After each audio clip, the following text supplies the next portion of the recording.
Welcome to Serenity Speaks, conversations on wellness, where we explore the profound art of living with intention, balance, and peace. I'm Cleo, and today we're looking at a topic that touches all of us, whether we're ready for it or not: the art of letting go. You know, life has a way of throwing things at us: change, loss, expectations, that sometimes we find ourselves gripping onto things that simply do not serve us. But what if I told you that the act of letting go is actually one of the most powerful steps you can take towards inner peace and emotional freedom? Today we'll explore the emotional and psychological benefits of letting go and discuss strategies that can help you release your attachments to outcomes, people, or situations. And by the end of this episode, you'll have a deeper understanding of how letting go can lead to a life that is lighter, more present, and infinitely more peaceful. So let's get started. Why is letting go so incredibly hard?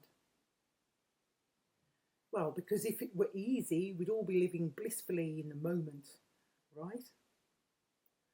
But here's the thing: our brains are wired for attachment. We attach to people, to expectations, to ideas of what life should be like. And this is natural. It's how we find stability, and how we form bonds, and how we feel a sense of control over our lives. But when we cling to these things, especially in situations that are actually out of our control, it creates resistance. And resistance creates suffering. Think about it, whether it's a relationship that's no longer fulfilling, or a job that drains you, or an outcome you're desperately hoping for but can't guarantee. Holding on too tightly can lead to stress, anxiety, and even physical tension. So, why are we doing this to ourselves? Well, part of it comes from fear of the unknown, fear of failure, fear of loss. And letting go requires us to trust in the process of life. It means surrendering to the fact that we cannot control everything, and that can be terrifying. But when we do learn to let go, something beautiful happens. We make space for new opportunities, growth, and a sense of peace that comes from being present with what is rather than what could be. And so, shifting gears, let's focus on the benefits of letting go. Because it's not just about loss or giving something up, it's about gaining something deeply valuable, and that's peace of mind. When you let go, you begin to notice that the weight you've been carrying around starts to lift. You experience relief. You create emotional space for joy, spontaneity, and creativity to enter your life. You stop living in the past or future and become more grounded in the present moment. One of the most important benefits is emotional resilience.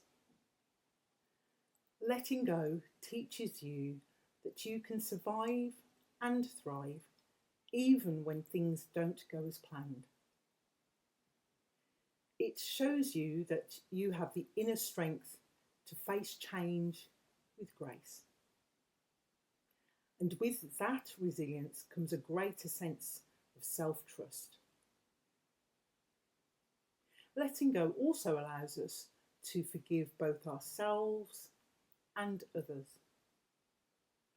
It's about releasing resentment, bitterness, and the need for revenge. When you let go of anger and blame, you're freeing yourself from emotional prisons, and that creates more room for love, connection, and joy. So now that we've covered the why, let's move on to the how. Because knowing you need to let go is one thing, actually doing it is another. So let's break down some practical strategies that can help you release your attachments. So the first one is awareness and acceptance. Start by identifying what it is you're holding on to. Ask yourself, what am I afraid of letting go of? Maybe it's an old belief, a relationship, or an outcome of something you're obsessed with. Whatever it is, simply acknowledge it. Acceptance doesn't mean you have to like it, but it does mean you recognise it for what it is. Once you bring your attachment into awareness, the next step is to accept the situation as it is, rather than how you wish it would be. Acceptance is often the hardest step, but it's crucial in the letting go process.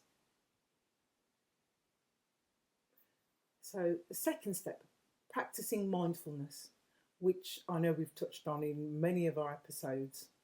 But mindfulness is a powerful tool for letting go. When you focus on the present moment, you take your attention away from the past and the future, the two places where our attachments typically live. Try mindfulness exercises like deep breathing, your pranayama, meditation, yoga, tai chi, or simply focusing on what's happening right now around you. By grounding yourself in the present, you naturally begin to release your grip on things you cannot change. Change your perspective.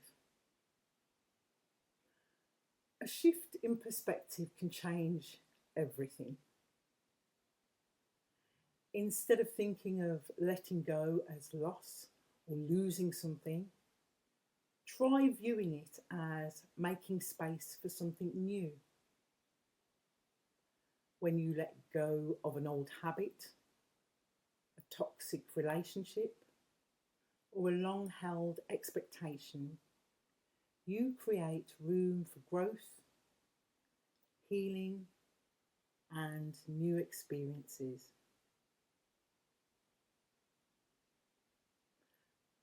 The fourth step is forgiveness. Whether that's for yourself or someone else, it's one of the most powerful acts of letting go. It's not about condoning hurtful behaviour, but about releasing the emotional burden it has placed on you. Forgive yourself for past mistakes and let go of the guilt. Forgive others for how they may have wronged you and let go of the anger.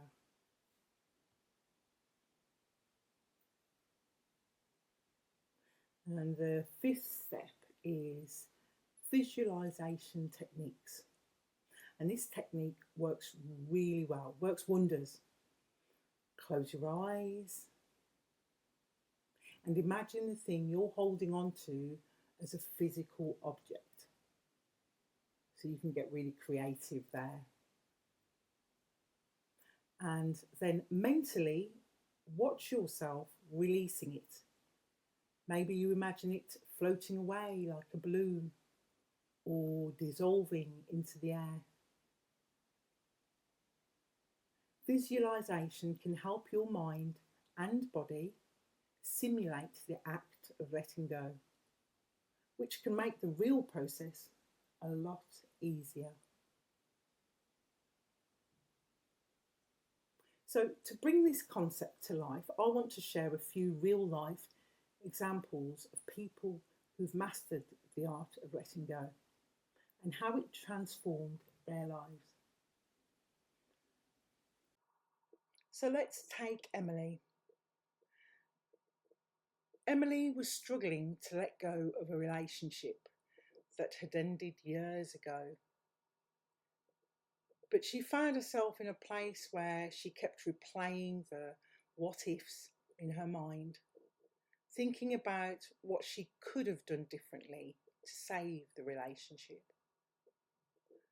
But after months of trying to fix something that was already over, she realised that she was living in the past. She started to practice mindfulness exercises and working on accepting that the relationship had run its course.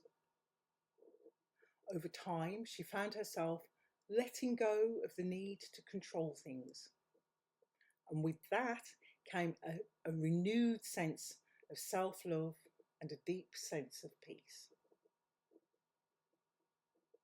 Or consider John, who had been tied to his career identity for years.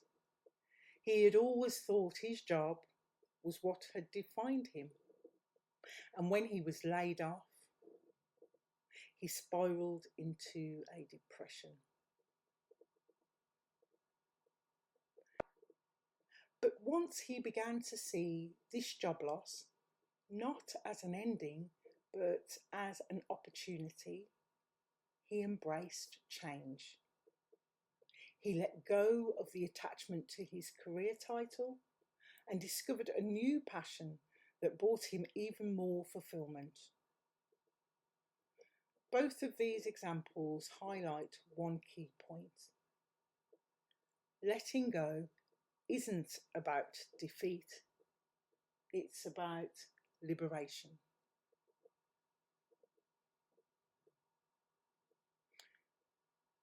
Letting go is a journey, a practice, really. It's something we continuously have to work on throughout our lives. But the beauty of this practice is that every time we let go, we make more room for peace, clarity, and freedom. If you take away anything from this episode, I hope it's this. You don't need to hold on so tightly. Trust in the flow of life. Trust that even in the letting go, you are creating space for something new, something lighter and something better. Thank you for joining me today on Serenity Speaks, Conversations on Wellness. If you found this episode helpful, please, I invite you to share with someone who might be struggling with letting go. And remember, life is a series of moments, not outcomes. Choose to embrace each one as it comes. Until next time, I'm Cleo, reminding you to free, let go, and live with intention. Thank you.